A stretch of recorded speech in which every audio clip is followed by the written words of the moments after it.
This is a method that was used for centuries for a family to build and keep wealth over time.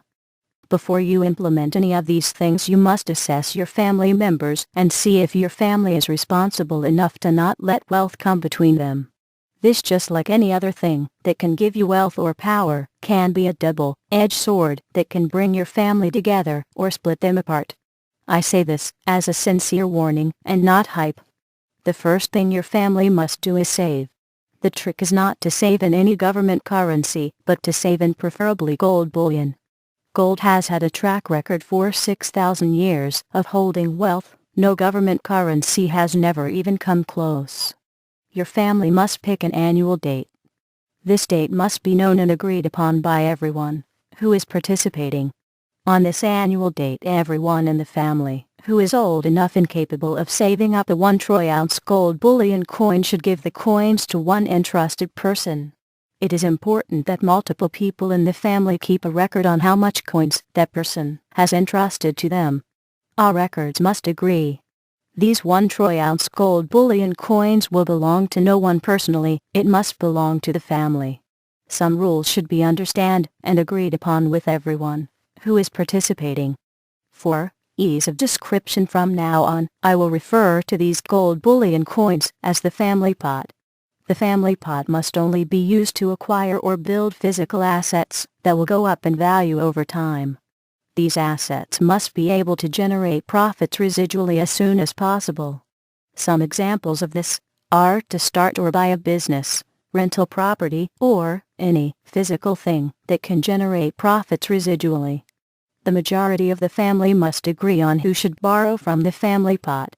To borrow from the family pot, a person must be current on all the annual payments and must show that they will acquire or build a physical asset that will generate profits residually.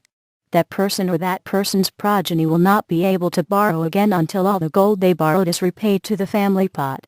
If that person is successful in building or acquiring a physical asset that will generate profits residually, that person must share the knowledge and detail on how exactly they did it with anyone who is current in the annual payments.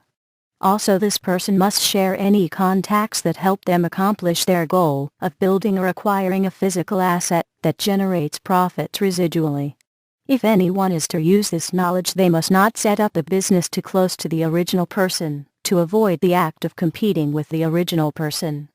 The original person must have a say on if they think someone is setting up a business too close. If anyone makes any improvements to a business, or acquires a new contact that makes them more profits, that knowledge must be shared with anyone who is current in the annual payments, if useful to them. A person cannot ask for the gold they contributed to the family pot if for any reason they decide not to participate anymore.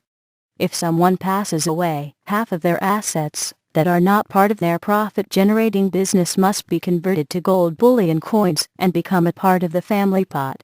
If a business is to be sold, half of the assets must be converted to gold bullion coins and become a part of the family pot.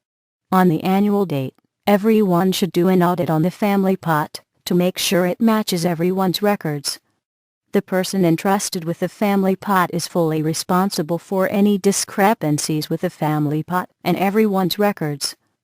The person entrusted with the family pot is responsible for any amount missing, even if it's outside their fault. In the case of any amount missing from the family pot, the person entrusted with the family pot must buy back any missing gold. If the person entrusted to the family pot does not buy back the gold, that person will lose the privilege of borrowing from the family pot for theirself and their progeny until the gold is bought back. The person who is entrusted with the family pot will lose the role of being entrusted if any amount is missing from the family pot. Anyone who is to participate will have to agree to abide with all the rules. If any family does these things, they will not only build wealth, but keep wealth, which is a genuine trait of a dynasty. Some things you can do to keep your dynasty strong is getting out and staying out of debt. Find the quickest way to make your business passive. If you hire a good staff to do everything, you will have more free time to start up more businesses. Keep your business or businesses private. You can grow your businesses faster if you go public, but you can also one day lose control of them. Keep your businesses out of debt, and last, but not least, start businesses that genuinely makes people's lives better by selling goods or services that are useful to them, no matter how small or great it might be. A good website where you can see more information on topics like this is thegoldblog.tk. Thank you and enjoy.